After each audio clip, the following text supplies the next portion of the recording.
আজ আমরা আপনাদের এমন একটি অ্যাকশন অ্যাডভেঞ্চার সিনেমা দেখাবো যা 2015 সালে মুক্তি পেয়েছিল। বহু শতাব্দী ধরে চীনে খননের সময় অনেক অদ্ভুত জিনিস পাওয়া গেছে। এমন সব হাড়গুলো যেগুলো কোনো পরিচিত প্রাণী নয়, না ডাইনোসরের, এবং হাজার বছর পুরনো মৃতদেহ যেগুলোর চামড়া ও মাংস এখনও অক্ষত রয়েছে। এইসব আবিষ্কার বোঝার জন্য 1978 সালে অধ্যাপক ইয়াং শিয়ালিন কুনলুন পর্বতে একটি বিশেষ দল গঠন করেন, যার নাম ছিল পোস্ট 749। এখন সাল 1979। হুবাই সেই সেনাদের একজন যারা খনন কাজ করছে। কাজ এতটাই কঠিন যে সে ক্লান্ত হয়ে মাটিতে পড়ে যায়, কিন্তু অধ্যাপকের মেয়ে ইয়াংপিং সবসময় তার পাশে থাকে এবং তাকে সাহস যোগায়। হুবাই যখন প্রথম ইয়াংপিংকে দেখে তখন মনে হয় সে যেন তাকে আগে থেকেই চেনে। তাদের মধ্যে এক বিশেষ সম্পর্ক তৈরি হয়, যা থেকে হুবাইয়ের বন্ধু স্যাংশুন খুবই রেগে যায়। একদিন খননের সময় তারা এক বিশাল অজানা প্রাণীর খুলি আবিষ্কার করে এবং তখনই পুরো গুহা কেঁপে ওঠে। এরপর এক প্রবল বিস্ফোরণ ঘটে যা তাদের পুরো ক্যাম্প ধ্বংস করে ফেলে। সেনাপতি হান জুয়াং এর নেতৃত্বে সৈন্যরা অস্ত্র নিয়ে প্রস্তুত হয়ে যায়, কিন্তু গুহা থেকে কেবল অধ্যাপক ইয়াংপিং এবং কিছু শ্রমিকই জীবিত বেরোতে পারে। যদিও এই ঘটনা পুরোপুরি ধ্বংসাত্মক ছিল না, কারণ গুহার ভিতরে একটি নতুন পথ খুলে যায়। এই নতুন পথ অনুসন্ধান করতে অধ্যাপক ইয়াং একটি স্পেশাল টিম পাঠানোর সিদ্ধান্ত নেন। ইয়াংপিং স্বেচ্ছায় যেতে রাজি হয় এবং তাকে দেখে হুবাইও যেতে রাজি হয়। ফলে স্যাংসুন ও তাদের সঙ্গে যাওয়ার সিদ্ধান্ত নেয়। তারা গুহার ভিতরে প্রবেশ করে এবং নতুন পথ অনুসরণ করে। কিছুক্ষণ পরে তারা একটি গভীর খাদে পৌঁছায় এবং সেখানে নামার পর তারা দেখতে পায় একটি প্রজাপতির মতো অদ্ভুত প্রাণী উড়ে বেড়াচ্ছে। তারা এক বরফাচ্ছন্ন জায়গায় পৌঁছায় এবং সেখানে আরেকটি বড় গর্ত দেখতে পায়, যেখানে তারা নামার পর এক অনাবিষ্কৃত গুহায় পৌঁছায় যা অদ্ভুত সব প্রাণীদের কঙ্কালে ভরা। তারা কিছুক্ষণ ঘোরাঘুরি করার পর একটি রাস্তা খুঁজে পায় যা তাদের পর্বতের বিপরীত পাশে নিয়ে যায়, যেখানে অধ্যাপক ইয়াং হুবাইকে জানান কিংবদন্তি অনুযায়ী এই অঞ্চলে একটি প্রাচীন সাম্রাজ্যের গেট লুকিয়ে রয়েছে, যেটি একটি সিক্রেট এম্পায়ারের সাথে যুক্ত ছিল। তাদের কথোপকথন থেমে যায় যখন সৈন্যরা তাদের বরফে থাকা এক বিশাল এক পায়ের ছাপ দেখায়। অধ্যাপক ইয়াং ও তার দল সেই ছাপ অনুসরণ করে। তারা আবার সেই ছোট উড়ন্ত প্রাণীগুলো দেখতে পায়, যেগুলো এবার কাছ থেকে দেখে বোঝা যায় এগুলো প্রচলিত নয়, ছিল এক অদ্ভুত বাদুড়। একজন সৈন্য যখন একটি বাদুড় ধরে, তার শরীরে নীল আগুন ধরে যায় এবং সে কয়েক সেকেন্ডেই হাড়ে পরিণত হয়। ধীরে ধীরে পুরো টিম বাদুড়দের দ্বারা আক্রান্ত হয় এবং সৈন্যরা গুলি ছুড়ে আত্মরক্ষা করে।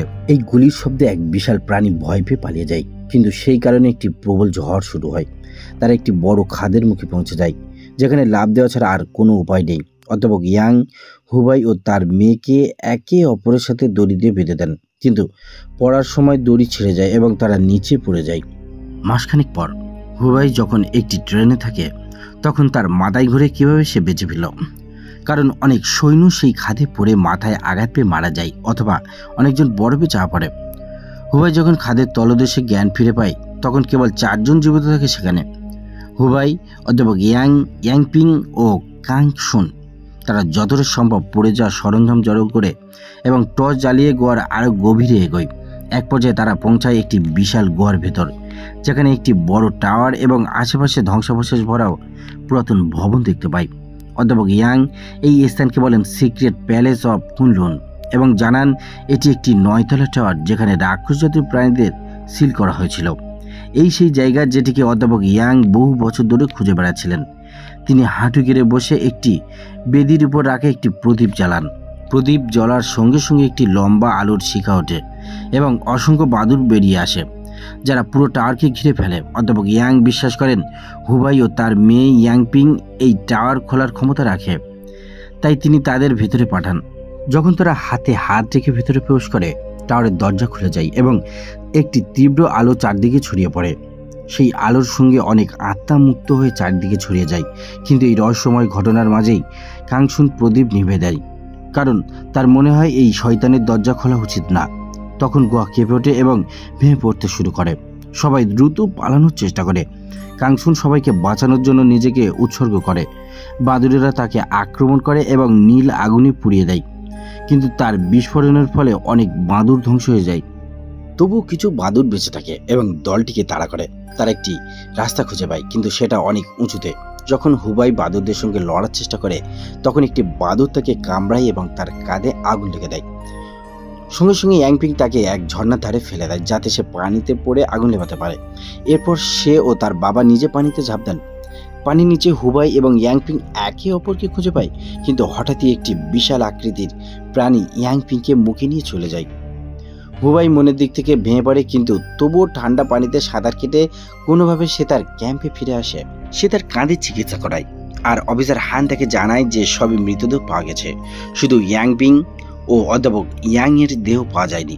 এখন এই মিশনের একমাত্র বেঁচে থাকা সদস্য হুবাই এখন সিদ্ধান্ত নেয় যে সে এই কাজ আর করবে না এবং বাড়ি ফিরে যাবে। কিন্তু ট্রেনে যাওয়ার সময় তার মনে হয় ক্যাংসুন তার পাশে বসে আছে। এরপর বুঝতে পারে এটা কেবল কল্পনা। এতে তার মন আরো ভারী হয়ে যায়। ট্রেন থেকে নামার পর সে কাউন্ট সাইটের একটি ছোট স্টেশনে নামে, যেখানে তার নতুন নিয়োগকর্তা মিস্টার ওয়াং তাকে নিতে আসেন। হুবাই জানতো না যে অফিসার হান এবং বিজ্ঞানী চেনটং তাকে খুঁজছে। এখন সাল 1982 এবং হুবাই মিস্টার ওয়াং এর লাইব্রেরিতে কাজ শুরু করে। তার জীবন এখন শান্ত এবং সাধারণ হয়ে উঠেছে। একদিন যখন সে মিস্টার ওয়াং এর সাথে দুপুরে খাবার খেতে যায়, মিস্টার ওয়াং তাকে একটি স্থানীয় রেস্টুরেন্টে নিয়ে যান। সেখানে হুবাই অবাক হয়ে যায় যখন তার শৈশবের বন্ধু ওয়াং কাইশানের সাথে দেখা হয়, যে এখন সেখানে একজন বিনোদনকারী হিসেবে কাজ করছে।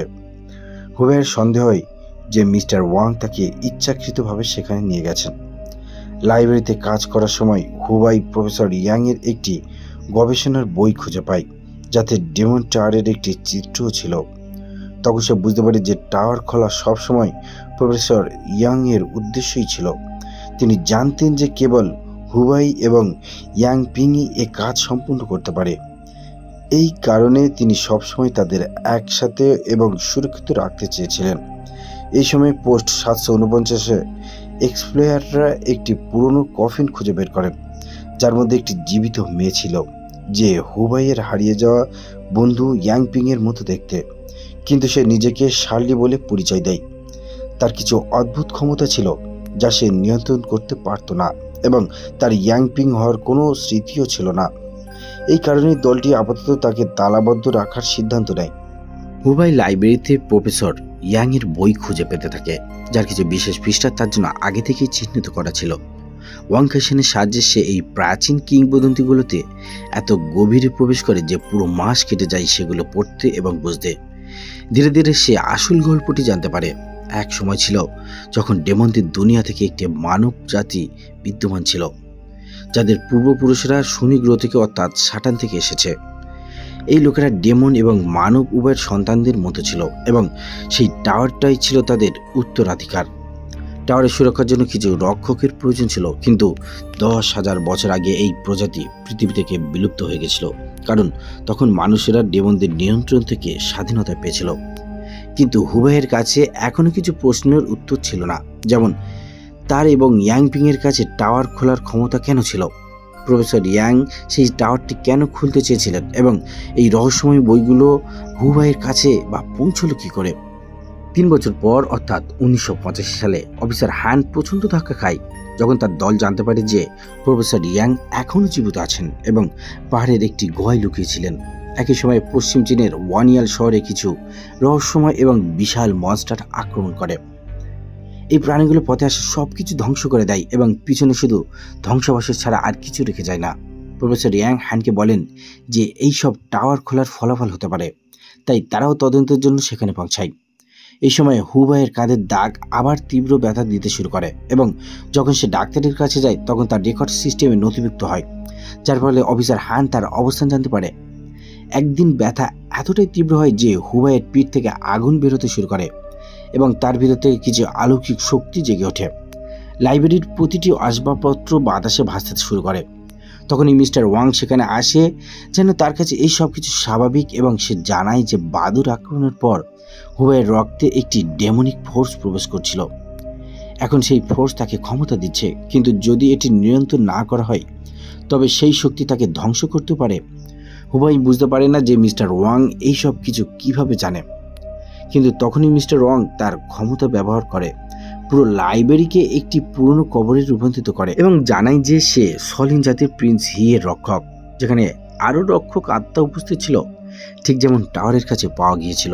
তাদের মধ্যে একটি আত্মা কাংসুনেরও ছিল। মিস্টার ওয়াং বোঝান যে প্রিন্স হুবাইয়ের পূর্বপুরুষ ছিল।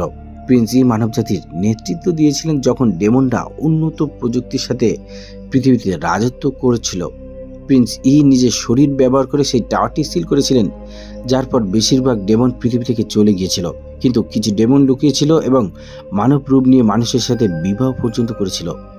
এখন এই কারণেই তারা সবাই হুবাইকে চায়, কারণ সে প্রিন্স এর বংশধর এবং কেবল সেই টাওয়ারটি পুনরায় খুলতে পারে, যার ফলে ডেমনরা আবার মুক্ত হতে পারে। অন্যদিকে পোস্ট 749-এ অফিসার হান রেগে যায় যখন সে জানতে পারে যে তাদের দল প্রফেসর ইয়াংকে আবারও হারিয়েছে।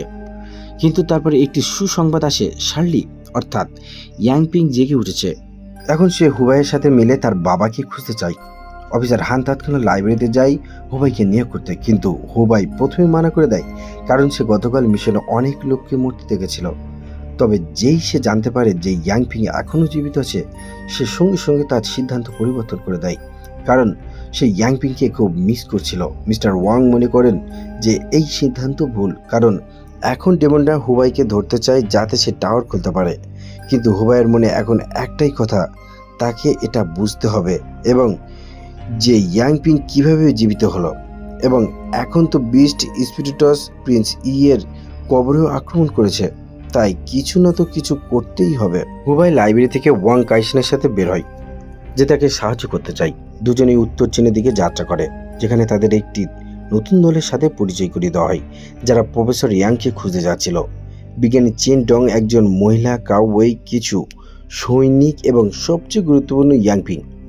হুবাই যেই ইয়াংপিংকে দেখে তার চোখ থেকে অশ্রুর বন্যা হয়ে যায়। তবে শার্লি অর্থাৎ ইয়াংপিং তার নাম তো চিনতে পারে, কিন্তু সে তার সাথে খুব ঠান্ডা এবং অপরিচিতদের মতো আচরণ করে এবং জোর দেয় যেন তাকে ইয়াংপিং এর পরিবর্তে শার্লি বলে ডাকা হোক। পুরো দল উটের পিঠে চড়ে মরুভূমি অতিক্রম করছিল। কিছুদিন শান্তিতে কাটলো, কিন্তু হঠাৎ তাদের একটি ভয়ঙ্কর ধূলিঝড়ে মুখোমুখি হতে হয়। তারা যত দ্রুত সম্ভব দৌড়ে তা থেকে বাঁচতে চেষ্টা করে, কিন্তু একটি ছোট বিষয় তারা চোখ এড়িয়ে যায়। আসলে তারা সানস্টর্মে আটকে যায়, কারণ তারা একটি অদৃশ্য ফোর্সিল্ডের ভিতরে চলে আসে, যা সেই ঝড়কে ওয়ানিয়াল ওয়েল সাইটের ধ্বংসাবশেষ থেকে দূরে রাখে। যখন তারা একটি নিরাপদ জায়গায় পৌঁছায় এবং উট থেকে নামে, তখন তাদের জানতে হয় যে পালানোর সময় যে কিছু লোক হারিয়ে গিয়েছিল তাদের থেকে, এবং তাদের মধ্যে একজন ওয়াং কাইসেনও ছিল। তারা দূর থেকে দেখে একটি ওয়ানিয়াল ওয়েলে পৌঁছানোর চেষ্টা করে, কিন্তু তখনই তাদের উপর একটি ডেমন ক্রিয়েচার আক্রমণ করে। তারা সবাই পালিয়ে যায় এবং বিচ্ছিন্ন হয়ে পড়ে। একজন সৈনিক ডেমনের হাতে পড়ে মারা যায়, যখন বাকিরা কোনোভাবে ওয়ানিয়াল সিটি পর্যন্ত পৌঁছায়, কিন্তু সেখানে তাদের আরেকটি ডেমনের মুখোমুখি হতে হয়। সেই ডেমন সবাইকে মেরে ফেলে, শুধু ওয়াং কাইসান এবং তার একজন বন্ধু বেঁচে থাকে। দুজনেই একটি পুরনো সাইকেল খুঁজে পায় এবং তাতে চড়ে ওয়েল সিটির দিকে রওনা হয়, যেখানে তারা অবশেষে বাকি দলের সাথে মিলিত হয়, যারা সেখানে শুধু ধ্বংসাবশেষ এবং মৃত মানুষের লাশই খুঁজছিল। যখন হুবাই ডেমনদের আক্রমণের কথা জানতে পারে, তখন সে চায় যে সবাই অবিলম্বে এই জায়গা ছেড়ে দিক, কারণ সে চায় না যে মাউন্টেন্সে আরেকটি গণহত্যা হোক। কিন্তু চেন ডং এবং শার্লি বলেন যে তারা তাদের মিশন শেষ না করা পর্যন্ত ফিরবে না। তবে তাদের বেশি তর্ক করার সময় ছিল না, কারণ ডেমনরা তাদের খুঁজে বের করে এবং সবাইকে লড়াইয়ের জন্য প্রস্তুত হতে হয়। দলটি নিজেকে সশস্ত্র করে এবং প্রথমে ডেমনকে গুলি করে। তারা মনে করে যে সে মারা গেছে। তারপর তারা দ্বিতীয় ডেমনকে অনুসরণ করতে থাকে, কিন্তু যখন তারা ঘুরে দেখে, তখন দেখে যে প্রথম ডেমন তো অদৃশ্য হয়ে গেছে। যখন তাদের দল ডেমনদের সাথে লড়াই করছিল, শার্লি চুপচাপ একটি পুরনো স্কুলের বিল্ডিংয়ে প্রবেশ করে। হুবাই তার পেছনে যায়। সেখানে ভিতরে সে ঝুলন্ত লাশ দেখতে পায় এবং একটি বড় গর্ত খুঁজে পায়। যখন সে তাতে নামে, তখন সে একটি ভূগর্ভস্থ সুড়ঙ্গ খুঁজে পায়, যা সরাসরি প্রিন্সের সমাধি পর্যন্ত যায়। সেখানে প্রিন্সের সমাধিতে একটি ডেমনও উপস্থিত ছিল, যা হুবাইকে আক্রমণ করে এবং তাকে আহত করে। কিন্তু সে আরও কিছু করার আগে শার্লি সেখানে পৌঁছে যায় এবং তার ক্ষমতা ব্যবহার করে সেই ডেমনকে নিয়ন্ত্রণ করে। শার্লি তার ক্ষমতা দিয়ে অজ্ঞান হুবাইয়ের শরীরকে বাতাসে তুলতে শুরু করে এবং তাকে ধীরে ধীরে একটি কফিনের ভিতরে রেখে তার ঢাকনা বন্ধ করে দেয়। অন্যদিকে শহরে আরও ডেমন চলে আসে, তাই তাদের দল উঁচু বিল্ডিংগুলোর উপরের তলায় গিয়ে লুকিয়ে পড়ে এবং সেখান থেকে সিলভার বুলেটস এবং রকেট লঞ্চার দিয়ে দূর থেকে ডেমনদের আক্রমণ করতে শুরু করে। কিছু ডেমনকে তারা আঘাত করলেও, কিন্তু বেশিরভাগ ডেমনগুলি এড়িয়ে বিল্ডিংগুলোতে ছড়তে শুরু করে। ওই নিজেকে একটি ম্যানিকুইন বানিয়ে ডেমনদের সাথে বাঁচিয়ে নেয়। তারপর দ্রুত দৌড়ে একটি বাসে গিয়ে লুকিয়ে পড়ে, যেখানে ওয়াং কাইশান উপস্থিত ছিল। দুজনেই মিলে বাসের ভিতরে ডেমনের আক্রমণ থেকে বাঁচতে চেষ্টা করে, যা ক্রমাগত বাসকে আক্রমণ করছিল। এই সময় হুবাই কফিনের ভিতরে জ্ঞান ফিরে পায় এবং বাইরে বের হওয়ার চেষ্টা করে, কিন্তু সে অনুভব করে যে কিছু জাদুকরি হচ্ছে তার সাথে। তার সমস্ত ক্ষত নিজে নিজেই খুব দ্রুত সেরে উঠতে থাকে। তখনই মিস্টার ওয়াং এর আত্মা তার সামনে চলে আসে এবং বলে যে এই কফিন প্রিন্সকে আবার জীবিত করতে সাহায্য করবে। তারপর হুবাই অন্ধকারে পড়ে যায় এবং হঠাৎই নিজেকে ডেমন টাওয়ারের সামনে দেখতে পায়। সেখানে সে অবশেষে জানতে পারে যে ইয়াংপিং এর সাথে কি হয়েছিল। যে বিষ তাকে নিয়ে গিয়েছিল সে তাকে একটি জ্বলন্ত শিখার উপর ফেলে দিয়েছিল, যার ফলে তার শরীর পুড়ে যায় এবং সে ডেমন কুইনের নিয়ন্ত্রণে চলে আসে। এখন শার্লি ডেমনদের রানী হয়ে উঠেছে এবং তাদের সবাইকে ব্যবহার করে শহরকে আক্রমণ করছে। বিষ চলে যাওয়ার পর হুবাই টাওয়ারের কাছে যায়, যেখানে সে ডেমন কুইনের আত্মাকে খুঁজে পায়। কুইন জানায় যে ইয়াং পিং ও টাওয়ারের দরজা খুলতে পারত, কারণ সেও তারই বংশধর। কিন্তু কুইন বলে যে সে তার শরীর ছাড়বে না এবং যদি তাকে মারা হয় তবে ইয়াং পিংও মারা যাবে। হুবাই প্রতিশ্রুতি দেয় যে সে অন্য কোনো রাস্তা খুঁজবে। কুইনের এই কথাটি সঠিক মনে হয়, তাই সে হুবাইকে আবার শহরে পাঠিয়ে দেয়। বাসে আক্রমণকারী ডেমনকে দেখে হুবাই তৎক্ষণাৎ অ্যাকশনে আসে এবং তাকে গুলি করে তার বন্ধুদের বাঁচিয়ে নেয়। কিন্তু সে চেন ডং এর জন্য কিছু করতে পারে না, যে একটি বিল্ডিং এর ধারে ঝুলছিল। ডেমনরা তখনও তাদের পেছনে পড়েছিল, কিন্তু শার্লিকে টাওয়ারের দরজা খোলাতে হতো। তাই সে হুবাইকে বাঁচানোর জন্য এগিয়ে আসে এবং একটি গাড়ি তুলে ডেমনদের উপর ছুড়ে দেয়, যার ফলে তারা কিছুক্ষণ পিছিয়ে যায়। কিন্তু তাদের বন্ধুদের উপর যে ডেমনরা আক্রমণ করছিল তারা এখনও সেখানেই ছিল এবং শেষ আঘাতের জন্য পুরোপুরি প্রস্তুত ছিল। চেন ডং এতটাই হতাশ হয়ে যায় যে সে তার বন্দুক নিজের মাথায় ধরে নেয়। ঠিক সেই সময় হুবাই শার্লিয়ের চোখের দিকে তাকায় এবং তার মনে হয় যে সে আর কখনোই ইয়াংপিংকে ফিরে পাবে না। এই ভেবে সে শার্লিকে 3টি গুলি মারে। যেই গুলি লাগে সব ডেমন ধুলো হয়ে উড়ে যায় এবং ডেমন টাওয়ারও ভেঙে পড়তে শুরু করে। শার্লি স্বীকার করে যে হুবাই একমাত্র মানুষ যে তাকে মারতে পারে। সে তাকে চুম্বন করে এবং তারপর অজ্ঞান হয়ে ইয়াংপিং এ রূপান্তরিত হয়। হুবাই তার জন্য কাঁদে, কিন্তু তখনই ইয়াংপিং এর কণ্ঠে শোনা যায় সে বলে যে সে খুশি যে তাকে আরেকবার দেখতে পেল। হুবাই তার শরীরকে তুলে প্রিন্সের কফিনে নিয়ে যায়, যেখানে সে আশা করে যে তাকে আবারও জীবিত করতে পারে। সে তার সাথে কফিনে শুয়ে পড়ে এবং যখন তার কপাল ইয়াংপিং এর কপালে লাগে তখন সে ইয়াংপিং এর সমস্ত স্মৃতি দেখতে পায়। ইয়াংপিং এর ছোটবেলা থেকেই বিশেষ ক্ষমতা ছিল, যেমন কাউকে জীবিত করে তোলা, কিন্তু তার মা তাকে কখনোই সেই ক্ষমতা ব্যবহার করতে দেননি। যখন সে তার মাকে নীল আগুনে জ্বলতে দেখে তখন সে জানতে পারে যে তার মাও সেই ডেমনদের বংশধর ছিল, যারা মানব রূপ নিয়ে পৃথিবীতে এসেছিল এবং মানুষের সাথে বিবাহ করেছিল। এই কারণেই প্রফেসর ইয়াং সারা জীবন টাওয়ার নিয়ে গবেষণা করেছিলেন, কারণ তিনি চেয়েছিলেন যে একদিন তিনি তার মেয়েকে সেই ভয়ঙ্কর ভাগ্য থেকে বাঁচাতে পারবেন। গুহায় যখন তারা পড়ে গিয়েছিল তখন তারা বেঁচে ছিল, কারণ ইয়াংপিং তার ক্ষমতা ব্যবহার করে সবাইকে জীবিত করে তুলেছিল।